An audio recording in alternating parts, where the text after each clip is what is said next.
नमस्कार, आपके साथ मैं हूं विद्यानाथ झा।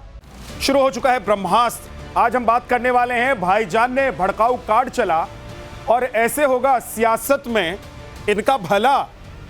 लेकिन एक बड़ी खबर आ रही है, इसी से जुड़ी हुई खबर है, एक बार वो बता देता हूं आपको। उसके बाद डिबेट पर आएंगे, आपको बताऊंगा किस मुद्दे पर आज डिबेट करने वाले हैं और क्या क्या डिबेट में हम बात करने वाले हैं। बड़ी खबर यह है कि सलीम वास्तिक मामले में इस वक्त की बड़ी खबर यह है कि सीएम योगी ने मामले का संज्ञान लिया है। मुख्यमंत्री ने मामले का संज्ञान लिया है, कड़ी कार्रवाई के निर्देश दिए हैं। कानून व्यवस्था के साथ खिलवाड़ करने वालों को बख्शा नहीं जाएगा, ये योगी आदित्यनाथ ने कहा है। यूपी में आतंक की कोई जगह नहीं है, कानून अपना काम करेगा।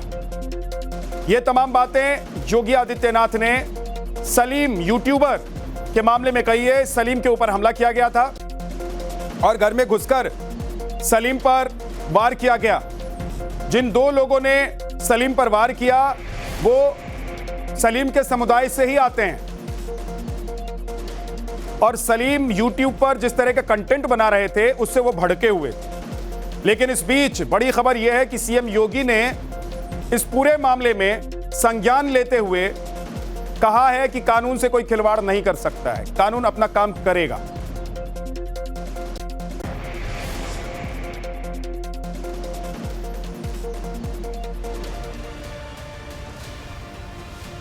देश की सियासत में एक बार फिर से मुस्लिम और डर के नाम पर बयानों की आग भड़काई जा रही है। एक तरफ एआईएमआईएम प्रमुख असदुद्दीन ओवैसी सार्वजनिक मंचों से आरोप लगा रहे हैं कि देश में नाम पूछकर मुसलमानों को मारा जा रहा है और डर का माहौल बनाया जा रहा है। दूसरी तरफ उनके भाई अकबरुद्दीन ओवैसी ने तेलंगाना के मुख्यमंत्री रेवंत रेड्डी की तुलना सीधे यूपी के सीएम योगी आदित्यनाथ से कर दी। अकबरुद्दीन का आरोप है कि कांग्रेस और बीजेपी में कोई फर्क नहीं और दोनों का निशाना सिर्फ मुस्लिम है। लेकिन इन बयानों के बीच एक ऐसी खबर आती है जो एआईएमआईएम के दावों और उनकी राजनीति पर गंभीर सवाल खड़े कर, क्योंकि गाजियाबाद में सलीम अहमद उर्फ सलीम पर जानलेवा हमला होता। सलीम का गुनाह सिर्फ इतना था कि वो समाज की कुरीतियों के खिलाफ आवाज उठा रहे, जबकि इस हमले में एआईएमआईएम के स्थानीय नेताओं का नाम सामने आया। ऐसे में बड़ा सवाल यह है कि आखिर कौन समाज में नफरत पैदा कर रहा है। आज इसी मुद्दे पर ब्रह्मास्त्र में डिबेट करेंगे। कभी तादाद के नाम पर, कभी अत्याचार के नाम पर, कभी मार के नाम पर, न जाने किस किस बहाने देश में समुदाय विशेष को भड़काने की राजनीति चलती रही। और अभी देखिए गाजियाबाद की स्टोरी है, खबर है जो अभी मैंने आपको बताई है। और ये सलीम वास्तिक, इनको देख लीजिए, यूट्यूबर हैं ये। इन्होंने कुरीतियों को लेकर अपने वीडियोस बनाए, अपनी बातें कही, तो इन्हीं के समुदाय के दो लोगों ने घुसकर इनको मौत के घाट उतारना चाहिए। मतलब इतनी पिटाई हुई सलीम की, इतनी पिटाई हुई, तस्वीर आपको ठीक से दिखा नहीं सकता हूं। तो कट्टरता किसने किसके जहन में भर दिया है और आपकी तादाद क्या हिंदुस्तान में यह तय कर रही है कि आप पर अत्याचार हो रहा है? भाई, आपसे कम तादाद में और दूसरे समुदाय के लोग हैं इस देश में, उनको कभी कंप्लेंट नहीं होती है, लेकिन आप कंप्लेंट करते हैं, आप लोगों के दिमाग में भरते हैं, आप लोगों के जहन में भरते हैं कि अत्याचार हो रहा है, अत्याचार हो रहा है, अत्याचार हो रहा है। क्यों? सियासत के लिए आप कुछ भी करेंगे और इससे आपकी सियासत चमकती रहेगी, लेकिन सोचिए देश का क्या होगा। आनंद दुबे प्रवक्ता बीजेपी के हमारे साथ जुड़ गए हैं, अमितोष पारिक प्रवक्ता वीएचपी के हमारे साथ हैं, अरविंद सिंह राजनीतिक विश्लेषक, चंचल यादव समाजवादी पार्टी के प्रवक्ता, डॉक्टर मुमताज आलम रिजवी इस्लामिक स्कॉलर हमारे साथ हैं, आदिल हसन एआईएमआईएम के प्रवक्ता हैं। आप सभी का बहुत बहुत स्वागत है। आदिल हसन भाई, क्यों इतना जहर, इतनी कट्टरता, इतना लोगों का ब्रेन वॉश क्यों करना है? भाई, जो लोग आपकी पार्टी को चाहते हैं, असदुद्दीन ओवैसी साहब को चाहते हैं, अकबरुद्दीन ओवैसी की बातें जिनको अच्छी लगती है, वो बिना इस कट्टरता के, बिना इस तरह के बयानबाजी के भी तो आपके साथ खड़े होंगे ना। विद्यानाथ साहब, आप मिथिलांचल से आते हैं। चेतन शर्मा आरपीएफ कांस्टेबल राजस्थान में जयपुर में दाढ़ी और टोपी देख के गोली मारा, वो बिस्पी का रहने वाला था। आप ही के मधुबनी में मुर्शिद एक काम करता था, राजमिस्त्री था, उसको मारा गया बांग्लादेशी के नाम पर। एसपी का बयान सुन लीजिए। आप ही के मिथिलांचल में झंझारपुर में एक 27 साल के नौजवान को मारा गया। आप ही के मिथिलांचल के बगल में हेना परवीन विधवा थी, 6 बच्चे की मां थी, उसका गैंगरेप करके मारा गया। और कल आपके रोहिणी में प्रीत विहार में तरावी का नमाज पढ़ रहे थे, तो उसको तरावी का नमाज पढ़ने नहीं दिएगा। उससे पहले आपने देखा कि एक आदमी नमाज अकेले मैदान में पढ़ रहा था, उसको मारा गया। गाजियाबाद में पिंकी चौधरी को आपने देखा कि किस तरीके से उसने मुसलमानों के बारे में कि कुछ नहीं मिलना चाहिए, आपने देखा। उससे पहले एक और आप गाजियाबाद के उत्तर प्रदेशी में देखा कि लड़कियों ने रोड पर ब्रिज पर लिखा कि मुसलमान इस रोड से नहीं जाए। और नवाज शरीफ के यहाँ बिरयानी मोदी खाने जाते हैं, जिन्ना के मदार पे अडवाणी चले जाते हैं, अजहर मसूद जैसे आतंकवादी को कंधार में भाजपा छोड़ती है, और उसके बाद भाजपा का राष्ट्रीय अध्यक्ष रक्षा दलाली करके बंगारू लक्ष्मण पकड़ाते हैं, और उसके बाद आप मुसलमानों पर बोलते हैं। आपने देखा कि उत्तराखंड में किस तरीके से उसको नमाज एक आदमी पढ़ रहा था, उसको मारा गया। अगर इस दे और मिडिल ईस्ट में आज तक पूरे भारत में या पूरी दुनिया में कोई मुसलमान जब कभी कोई नारा लगवाते जबरदस्ती देखा है आपने? लेकिन हर दिन हम देखते हैं जबरदस्ती नारा लगवाया जाता है, जबरदस्ती ये बोलो वो बोलो। हर दिन देखिए जेएसआर का नारा जबरदस्ती लगवाने का वीडियो आता है। आज तक मिडिल ईस्ट में 2 करोड़ से ऊपर गैर मुस्लिम हिंदू भाई है, किसी ने जबरदस्ती नारा नहीं लगवाया। अगर रमजान चल रहा है, अगर बगल में रोजा खोल रहा है, तो हिंदू भाई भी रोजा खोलता है, मुसलमान भाई भी बगल में रोजा खोल रहा है। कभी भेदभाव नहीं किया गया। आपने देखा कि मेट्रो में, अभी दिल्ली मेट्रो पे मुसलमान दाढ़ी टोपी देखा तो वहां पे जेएसआर का नारा लगना, आप नारा लगाने लगा। एक स्कूल कॉलेज की बच्चियां आ रही थी, एक लड़की बुर्खा पहनी हुई थी, बाकी सब लोग ने नारा लगाने लगा। ये भारत जो है, भारत का मतलब शांति का दूत होता है, भारत का मतलब अमन होता है। आप देख रहे हैं बीजेपी के आने से क्या हो रहा है। और हम तो रेवंत रेड्डी को भी बोल रहे हैं, कांग्रेस के चीफ मिनिस्टर है, ऐसा तो नहीं रेवंत रेड्डी को छोड़ रहे हैं। रेवंत रेड्डी भी कोई दूध के धुले नहीं है, उनको भी हम बोल रहे हैं। भाजपा और कांग्रेस में कोई फर्क नहीं दिखती है। आपको मैंने लगातार बोलने का मौका दिया, आपने अपनी बात रख दी। आपकी पूरी बात में सलीम का नाम कहीं नहीं आया। जिस रेडिकलाइजेशन की बात असदुद्दीन ओवैसी कर रहे हैं, वो किसके दिमाग में है?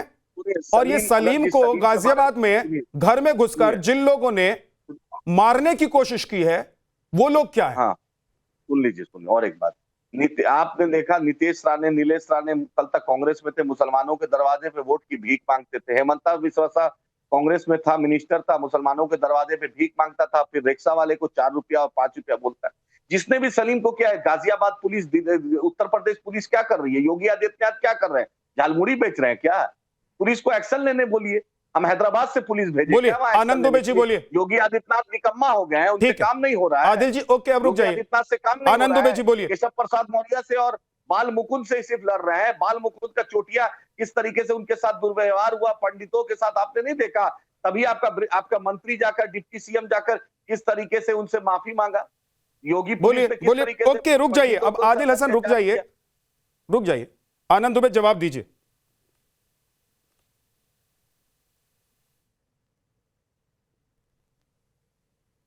आपकी आवाज नहीं आ रही आनंद दुबे, अनम्यूट कीजिए आप। हाँ,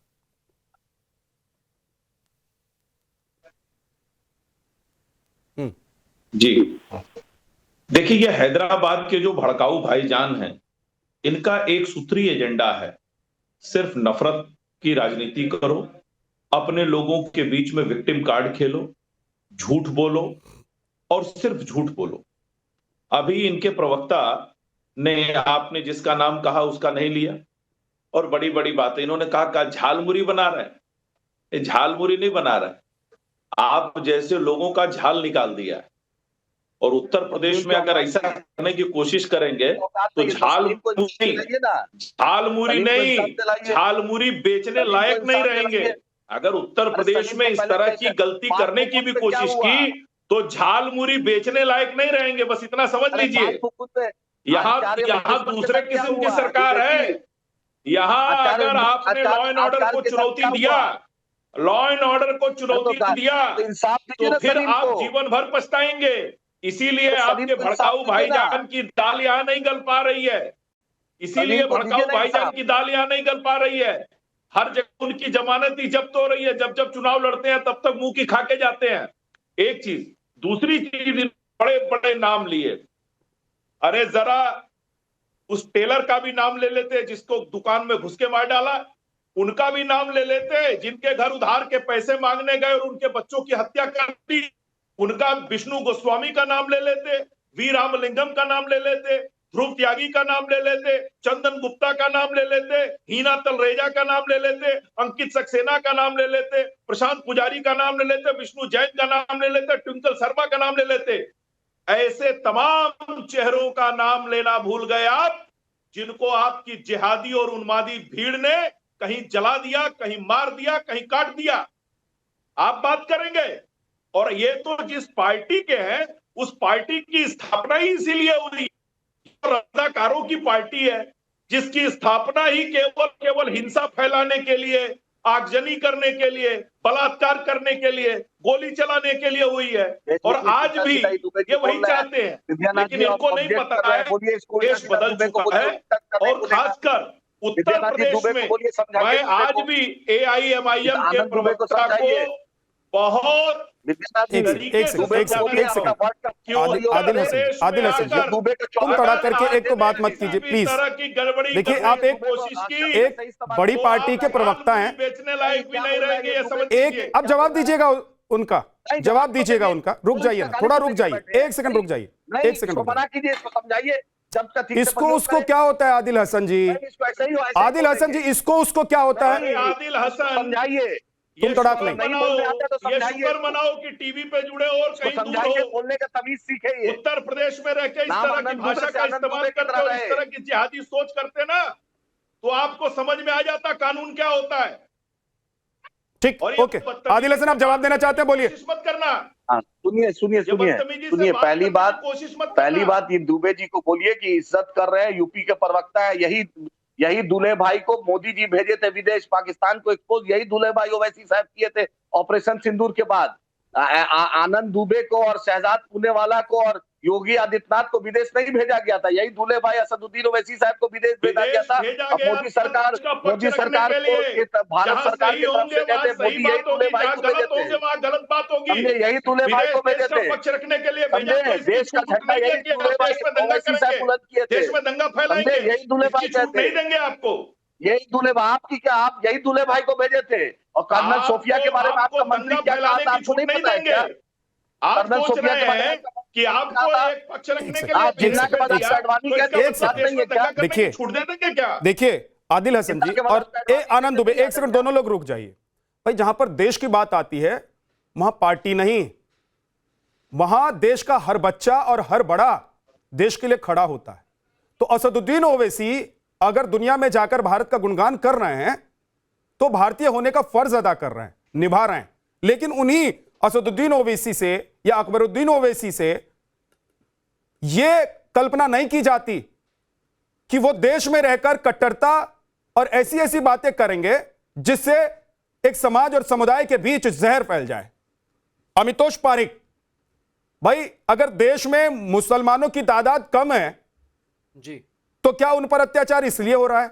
एक बात तो ये। दूसरी बात ये कि क्या बीजेपी की सरकार का एक ही एजेंडा है कि मुसलमानों को दबाओ, हिंदुओं को बढ़ाओ और अपनी सियासत चमकाओ?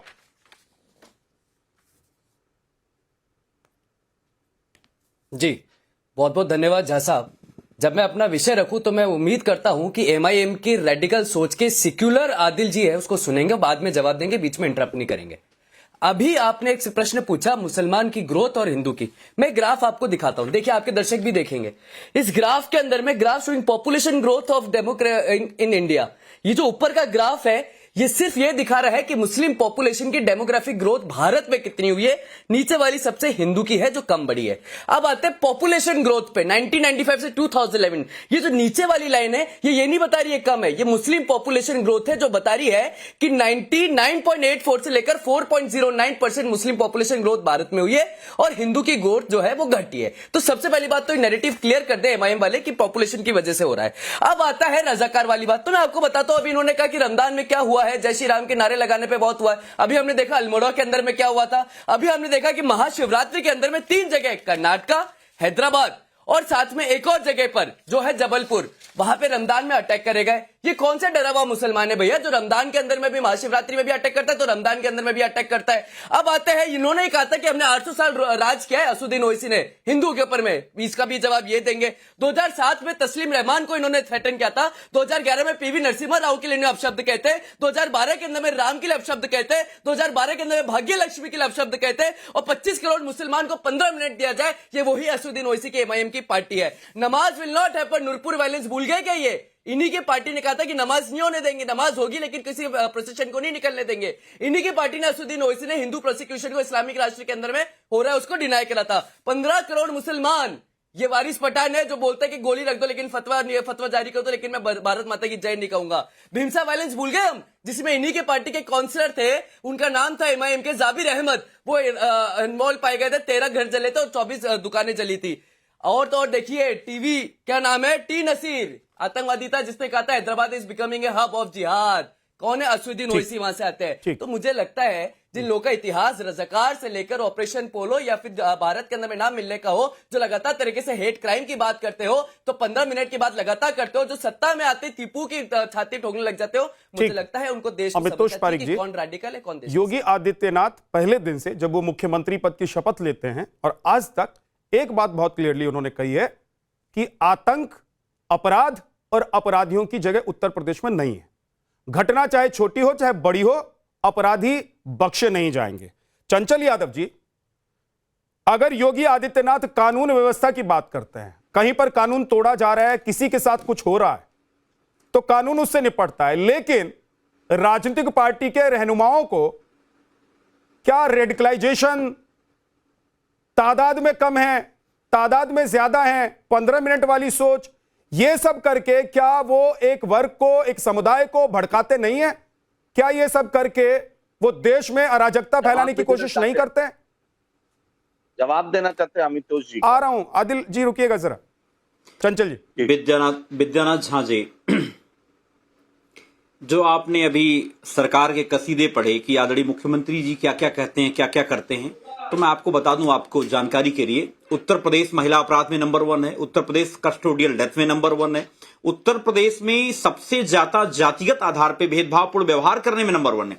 इसी उत्तर प्रदेश में पूरन जोशी नाम के व्यक्ति के यहां जो 185 टन गौमांस पाया जाता है, लेकिन उसके खिलाफ कार्रवाई नहीं होती है, वो चंद दिनों के बाद जेल से बाहर छूट जाता है, उससे घर बुलडोजर बाबा का नहीं चलता है। इसी उत्तर प्रदेश के अंदर अगर मुख्यमंत्री का स्वजातीय माफिया है, अगर पिछड़े समाज के विधायक, बीजेपी के विधायक क्यों ना हो, अगर उसके ऊपर अगर उसको पिटाई होती है, लखीमपुर खीरी के योगेश वर्मा को पीटता है मुख्यमंत्री का स्वजातीय व्यक्ति, तो उसके खिलाफ कोई कार्रवाई नहीं होती है। इसी उत्तर प्रदेश में अगर आप देखें तो ना जाने कितने जो है जातिगत आधार पे और अल्पसंख्यक के ऊपर, पीड़ित समाज के ऊपर लगातार अत्याचार बढ़ा है। और मैं एक दो वानगी नहीं है, ऐसे हजारों प्रतिदिन एग्जाम्पल हैं। और मैं आपको बता दूं, इसी उत्तर प्रदेश के अंदर अगर हम हमारे ये साथी बीएचपी के साथी अभी जो डेमोग्राफिक चेंजेस की बात कर रहे थे, मैं बड़ी ईमानदारी से पूछना चाहता हूं, इसी उत्तर प्रदेश के अंदर अभी चले जाओ लोहिया, पीजीआई, केजीएमसी के अंदर सैकड़ों की संख्या में, वो भी आपके हिंदू भाई हैं, जो बेचारा गरीब है, पिछड़ा है, दलित है, अल्पसंख्यक है, वो भी इंसान है, वो भी हिंदुस्तान का नागरिक है, उसको बेड ना मिलने की वजह से मौतें हो रही हैं। अभी ये जो बड़ी बड़ी फाइलें कागज दिखा रहे हैं, लेकिन ये विश्व हिंदू परिषद वाले गायब हो जाते हैं, इस बात के ऊपर चर्चा नहीं करना चाहते। वो ये इनका ज्ञान खत्म हो जाता है जब पूरन जोशी जैसा व्यक्ति पकड़ा जाता है 185 टन गौमांस लेकर के, इनकी हिम्मत नहीं होती बोलने के लिए उसके ऊपर। और मैं एक बात कहना चाहता हूं, आप अभी बात हो रही थी उत्तर प्रदेश के अंदर, आपने देखा होगा आदरणीय आजम खान साहब के ऊपर जिस तरीके से बकरी चोरी, मुर्गी चोरी, किताब चोरी, दारू के ठेके से 18,000 रुपए की लूट, इस तरीके से इतने वाहियात मुकदमे, इतने मतलब आप सोचो, कल्पना करो कि जिस प्रदेश का मुख्यमंत्री जो है किस लेवल पे जाकर के जो है जो आतंक करने का काम कर रहा है, कि मतलब एक बड़े नेता के ऊपर इतने छोटे, मतलब आपका दर्द मैं समझ रहा हूं चंचल जी, आपका दर्द मैं समझ रहा हूं, लेकिन मेरा सवाल आज का और मेरा सवाल यह है, विद्यानाथ झा जी, दूसरी बात मैं बताइए, मोहित खान, सुनिए विद्यानाथ भाई, आपने देखिए बगैर इंटरप्ट के मुझे 2 मिनट के लिए तो सारी बातें आ जाएंगी। आपको याद होगा मोहित खान के मामले में इसी उत्तर प्रदेश की मीडिया, पूरे हिंदुस्तान की मीडिया ने, उत्तर प्रदेश की पुलिस ने, आदरणीय मुख्यमंत्री जी ने सदन के अंदर क्या क्या नहीं बोला, और उसी मोहित खान को बाइज्जत बरी किया कोर्ट ने। आज बताओ क्या हालत है, क्या मुख्यमंत्री जी माफी मांगेंगे, क्या उत्तर प्रदेश की सरकार, पुलिस माफी मांगेगी? लेकिन नहीं मांगने वाली, क्योंकि वो जाति के आधार पे, धर्म के आधार पर बुलडोजर चलता है। बुलडोजर की दो आंखें हैं, वो देखती हैं कि कौन सी जाति का है, कौन से धर्म का है, कौन से संप्रदाय का है, उसके खिलाफ वो कार्रवाई होती है। ठीक है, आनंद दुबे जल्दी से जवाब दीजिए। यहाँ बैठे हुए हैं अभी अरविंद सिंह जी, उसके बाद आनंद जी जवाब दीजिए। देखिए, आप मुझे बता दो, लखनऊ के अंदर कहीं 50 बेड अस्पताल बनाया हो, कहीं कोई ऐसी जवाब ले लीजिए, चंचल जी जवाब ले लीजिए, बीजेपी के प्रवक्ता जवाब दे रहे हैं आपको, सुन लीजिए। उसका उदाहरण किया हो। देखिए, चंचल जी और इनकी पार्टी की समस्या ये है कि ये जाति और जमात से ऊपर नहीं उठ पाते।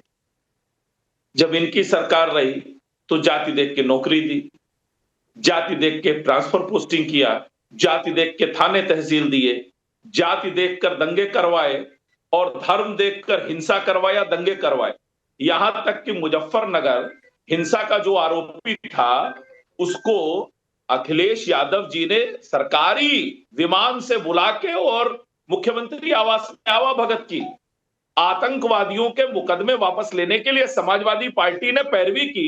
इलाहाबाद हाईकोर्ट ने फटकार लगाई कि आपका बस चले तो आप इनको पद्म पुरस्कार दिला दें। ये एकदम डॉक्यूमेंटेड चीजें हैं। कोई ऐसा दिन नहीं हुआ जब उत्तर प्रदेश में कहीं ना कहीं कोई हिंसा और दंगा की घटना नहीं। 900 से ज्यादा दंगे हुए उत्तर प्रदेश में। कोई ऐसा बड़ा शहर नहीं बचा जहां सांप्रदायिक दंगा न हुआ हो, जहां हिंसा न हुई हो। आनंद दुबे जी, लेकिन आज एक सवाल आप लोगों के सामने खड़ा है कि क्या मुस्लिम समुदाय को आप लोग दबाना चाह रहे हैं? क्या जो तुष्टीकरण की राजनीति समाजवादी पार्टी, कांग्रेस पार्टी या जिन पार्टियों पर आरोप लगता रहा है कि वो तुष्टीकरण की राजनीति कर रहे थे, मुस्लिम तुष्टीकरण की, आप लोग दूसरी तरफ की तुष्टीकरण की राजनीति कर रहे हैं? अच्छा, आप ये बताइए, हम तुष्टीकरण नहीं, हम संतुष्टीकरण की राजनीति कर रहे हैं। आप ये बताइए, घर देना, गैस का कनेक्शन देना, उज्ज्वला गैस का कनेक्शन देना, आयुष्मान कार्ड देना, बैंक में खाता खोलना, तमाम सरकारी योजनाओं का बिना भेदभाव के नीचे तक पहुंचाना, क्या मुसलमानों को दबाना है? आज आप देख लीजिए, यूपीएससी का रिजल्ट आ रहा हो या नीट की परीक्षा आ रही हो या कोई भी एग्जाम आप उठा के देख लीजिए, पिछले 10 वर्षों में लगातार अल्पसंख्यक समुदाय पढ़ाई से जुड़ा है और रिजल्ट उनका बेहतर हुआ है। ठीक, आपके नेटवर्क में थोड़ी दिक्कत है आनंद दुबे, उसको ठीक करते हैं, उसके बाद लौट कर आते हैं। चंचल यादव, आप जवाब देना चाहते हैं 20 सेकंड में, जल्दी से सर। आ रहा हूं, आदिल जी रुक जाइएगा एक सेकंड। जी, देखिए, बीजेपी का नारा है मेरा झूठ सबसे मजबूत। मुख्यमंत्री सदन में झूठ बोलता है, प्रधानमंत्री लाल किले की प्राचीर से झूठ बोलते हैं। जो वादे करके जनता के बीच में आए तो उस पर चर्चा ना हो, इसीलिए कभी ओवैसी भाईजान को याद करते हैं, कभी कोई हिंदू मुसलमान की बात करते हैं, शमशान, रमजान, कब्रिस्तान, अजान के अलावा ये कभी उबर नहीं पाते हैं। मैंने सीधा सा सवाल पूछा था बड़े भाई आनंद जी से कि आप मुझे बताओ, लखनऊ में, राजधानी में बैठा हूं, कहीं पे आपने 50 बेड का भी अस्पताल बनाया हो, कहीं कोई डेवलपमेंट का कोई काम किया हो, कोई एक काम बता दो इसका मुख्यमंत्री ने शिलान्यास किया हो, जिसका उद्घाटन किया हो। जेपीएलआईसी जैसे बिल्डिंग को आपने पूरा बना के रख दिया है। आपकी बातें और आपके मुद्दे हम लोगों ने कभी नहीं सर, एक सेकंड रुक जाइएगा, धर्म नहीं देखा। चंचल जी एक सेकंड रुक जाइएगा। आपकी बातें, आपके मुद्दे, ये तो लोगों के, आम जनता के मुद्दे हैं। लोग चाहते हैं कि भाई अगर कोई भी सरकार हो, समाजवादी पार्टी हो, बीजेपी हो, कोई भी हो सरकार, उस सरकार में ये तमाम काम हो। लेकिन जब मंच से खड़े होकर लोगों को कहा जाएगा कि हमारी तादाद देखकर कोई ये ना सोचे कि हम डर जाएंगे, आज आप हमला कर रहे हैं, कल हम हाथ पकड़ लेंगे, तो इसका मतलब सीधे सीधे अरविंद सिंह जी को रखिए स्क्रीन पर। अरविंद सिंह जी, आ रहा हूं चंचल जी, मैं आ रहा हूं लौटकर। सीधे सीधे क्या आप थ्रेटन कर रहे हैं? आप ये बोलने की कोशिश कर रहे हैं, बताने की कोशिश कर रहे हैं कि भाई आज हमारी तादाद थोड़ी कम है तो देख लीजिए आप अत्याचार कर रहे हैं, कल थोड़ी और बढ़ने दीजिए, उसके बाद हम आपको बताते हैं, हम दिखाते हैं। ये तो धमकाना हुआ। देखिए विद्यानाथ जी, ये सीधे सीधे धमकाने वाली बात है कि मेरी संख्या कम है इसलिए आप ये मत समझो कि दबा दोगे। आप बताइए, इस देश में यहूदी भी रहते हैं, इस देश में पारसी भी रहता है, इस देश में जैन भी रहता है। आज तक किसी यहूदी को, किसी जैन को, किसी पारसी को कोई समस्या हुई है हिंदुस्तान में? कभी किसी यहूदी, किसी पारसी, किसी जैन ने कहा है कि हिंदुस्तान में उसके धर्म को खतरा है? किसी ने नहीं कहा। केवल और केवल कट्टर इस्लामिक लोग कहते हैं कि हमको खतरा है। वो लोग जिन्होंने आजादी के बाद अपने संख्या से ज्यादा भारत की भूमि ले ली, जिन्होंने भारत के बंटवारे के पक्ष में वोट किया, आज वो कहते हैं कि हमारे मजहब के साथ खतरा है। इनको तो भारत के हिंदुओं के प्रति, भारत के हिंदुओं का शुक्रगुजार होना चाहिए, जिसने आपको आपका हक देने के बाद भी कहा कि आप मेरे भाई हो, आप हिंदुस्तान में रहना चाहो तो रह सकते हो। लेकिन बेशर्मी की हद है कि हिंदुओं की उदारता आपको नहीं दिखती है और बात बात में आप धमकी की बात करते हो। यदि संख्या बल की बात होती तो आपका हिंदुस्तान में नामो निशान नहीं होता। इस देश का अधिसंख्यक हिंदू, संपूर्ण हिंदू अति उदार है, आपको भाई मानता है। आप बेशर्मी से कह रहे थे आदित्यनाथ मुसलमान से वोट मांगते हैं, हिमंता वोट मांगते हैं, कोई किसी जाति मजहब से वोट नहीं मांगता है। एक नेता भारत के नागरिक से वोट मांगता है। आपको मानव में मानव नहीं दिखता है, आपको भारत का नागरिक नहीं दिखता है, आपको हमेशा हिंदू और मुसलमान। एक सेकंड रुक जाइए, अब रुक जाइए ना। आदिल हसन बहुत देर से आपको जवाब देने के लिए उंगली उठा रहे हैं, बोलिए। सबसे पहले विद्यानाथ भाई, सबसे पहली बात, आज कल की घटना बोल रहे हैं। प्रभात बिहार दिल्ली में है, वहां पर भाई मैंने जो पूछा है उसका जवाब दीजिए। आदिल भाई, मैंने कुछ पूछा है उसका जवाब दीजिए। क्या एक नेता हिंदू, मुसलमान, सिख, ईसाई से वोट मांगता है?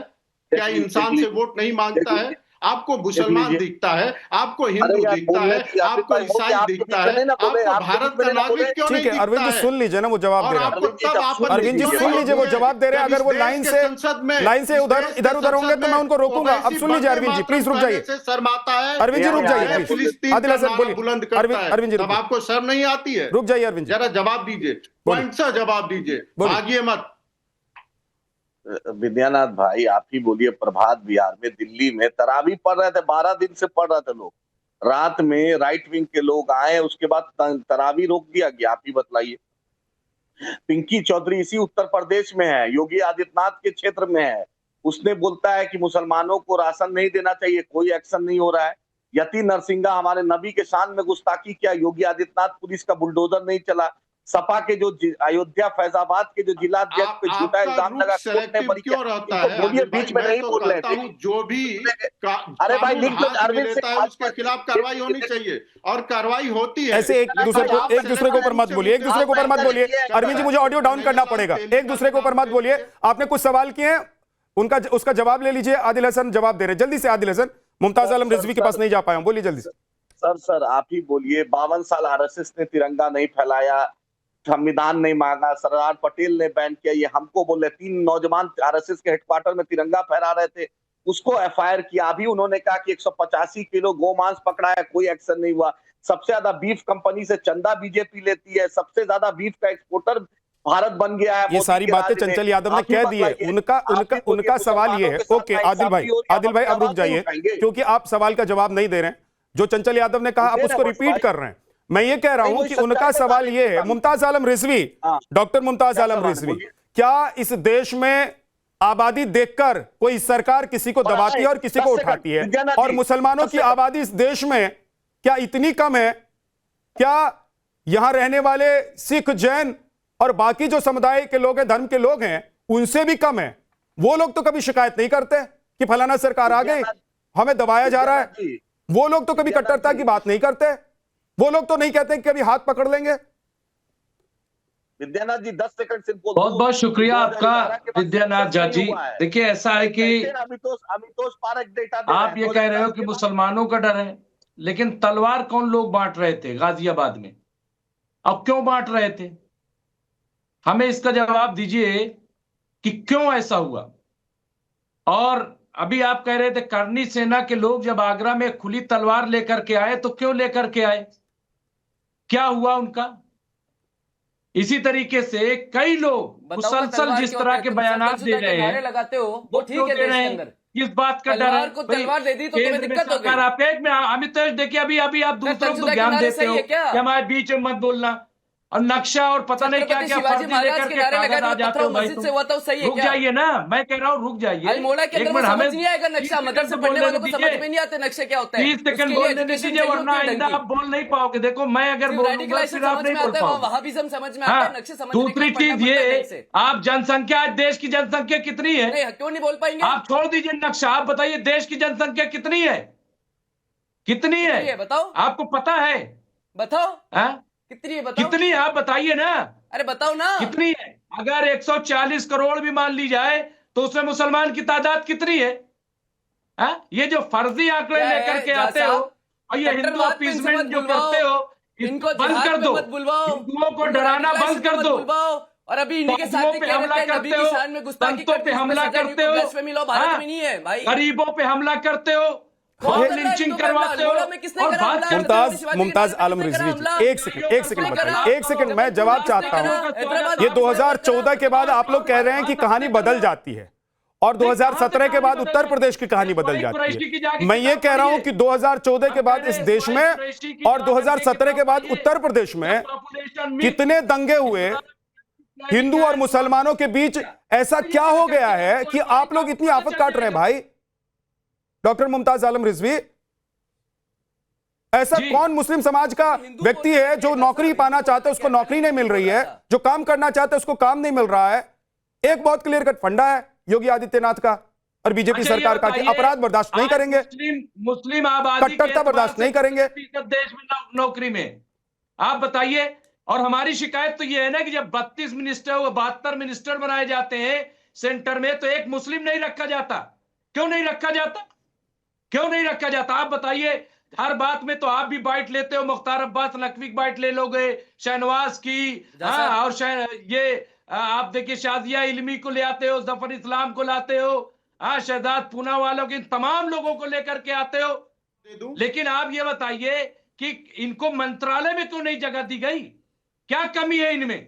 क्या ये पढ़े लिखे नहीं, समझदार नहीं, बीजेपी के हमदर्द नहीं है? ये जो आप लोग ट्रेंड चला रहे हो कि भाई बीजेपी को वोट नहीं देते मुसलमान, तो ये बताइए माइनॉरिटी मोर्चा क्या है? माइनॉरिटी मोर्चा वोट नहीं देती। आरएसएस का राष्ट्रीय मुस्लिम मंच है, वोट नहीं देता है। और जहां आपको ठीक लगता है वहां कहते वोट देते। साजिद रशीदी ने खुल्लम खुल्ला कहा कि हमने दिल्ली में बीजेपी को वोट किया, मुसलमानों ने वोट किया। इसके बावजूद आपको शिकायत है, जगह कहीं नहीं दोगे।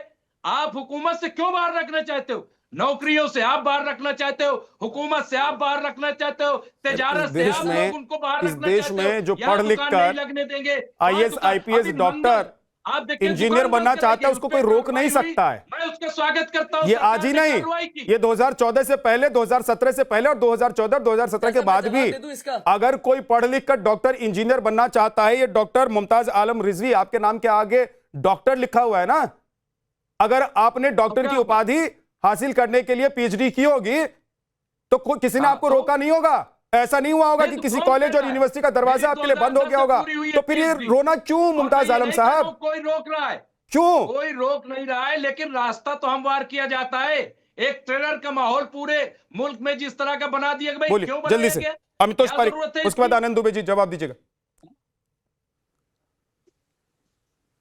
जहां साहब देखिए दिक्कत क्या है, इन्हें जगह देते हैं, लैंड देते हैं कुछ बनाने को, तो ये नारे लगा देते हैं government land is our land. इनको पढ़ाई के लिए व्यवस्था देते हैं तो फिर डॉक्टर जैसे टेनिस क्लास में बॉल पढ़ते जाते थे, इनको बहनों को पढ़ाई करते हैं तो भोपाल के अंदर में क्या हो जाता है हम सबने देखा। इस देश में लगातार तरीके से डेमोक्रेसी है, लोकतांत्रिक व्यवस्था से जब ये बनते तो टीपू की तस्वीरें लगा लेते हैं, खुले यहाँ पे नमाज पढ़ते रोकते हैं तो फिर उनको कट्टरवाद कह देते हैं। तो मुझे लगता है कट्टरवाद का इस देश के विकास और विस्तार से कोई रिलेशन नहीं है। और अगर आप कट्टरवाद फैलाएंगे तो उस देश के आप इकोनॉमी में भी हेल्प नहीं कर रहे, आप डेमोक्रेसी में भी हेल्प नहीं कर रहे। अगर आप हेल्प करें तो रेडिकलाइजेशन में, तो रेडिकलाइजेशन का कोई स्थान नहीं है। और वहां पे खुराफात होती है, आपको पता ही नहीं कुछ। चोमू में गए, चूरू में गए, जामा मस्जिद गए, वहां पे किसने पथराव करा? किसने पथराव करा? क्या बात कर रहे हैं? 20 सेकंड, अब वक्त नहीं है, रुक जाइए डॉक्टर मुमताज आलम रिजवी, खुद डॉक्टर मुमताज आलम रिजवी हैं आप, खुद आप डॉक्टर हैं, आपको कौन किसी ने रोका क्या किसी यूनिवर्सिटी में पढ़ने से? आप लोगों के लिए तो अलग से यूनिवर्सिटी की व्यवस्था की गई है सर, तब भी आप लोग रोना रोने। जल्दी से चंचल यादव जी 20 सेकंड और उसके बाद आनंद दुबे 20 सेकंड, 20 सेकंड बस, अब वक्त नहीं है। चंचल यादव जी। किसी के रहमो करम जी विद्यानाथ जी, अभी आपने कहा कि किस तरीके से उत्तर प्रदेश में दंगा की बात की। बहराइच का दंगा आपको याद है, बीजेपी का विधायक सर्वेश्वर सिंह ने खुद आरोप लगाया कि 9 भाजपाई दंगाइयों के खिलाफ मुकदमे लिखाए उसने, और बाद में क्या हुआ, उसकी जांच पड़ताल क्या हुई, क्या बुलडोजर चला। और आपको याद होगा इसी हिंदुस्तान के अंदर विश्वविद्यालयों में किस तरीके से नौकरियों से रोका जाता है, एनएफएस के माध्यम से। विश्वविद्यालय में देखा होगा आपने, बाधा विश्वविद्यालय में किस तरीके से मुख्यमंत्री के स्वजातीय लोगों को भर दिया गया। आप कह रहे थे कौन रोकता है, मैं बता रहा हूं आपको, ये उत्तर प्रदेश है साहब। यहाँ उत्तर प्रदेश में मुख्यमंत्री का स्वजातीय होना सबसे बड़ा वरदान है। वो सबसे बड़ा वरदान ये है कि सबसे पहले तो उन्हें धर्म जाति के नाम लेकर पर, उन्हें न्याय मिलना है, अब जाति के और नाम सबसे बड़ी पर। बात यह है भाई क्यों कि आप इसी लोग उत्तर ऐसा प्रदेश के करते अंदर अभी हैं? हमारे आनंद ये आप लोगों की राजनीतिक मंशा के लिए, पार्टी के लिए, वोट के लिए ठीक होगा, लेकिन ये देश के लिए ठीक नहीं।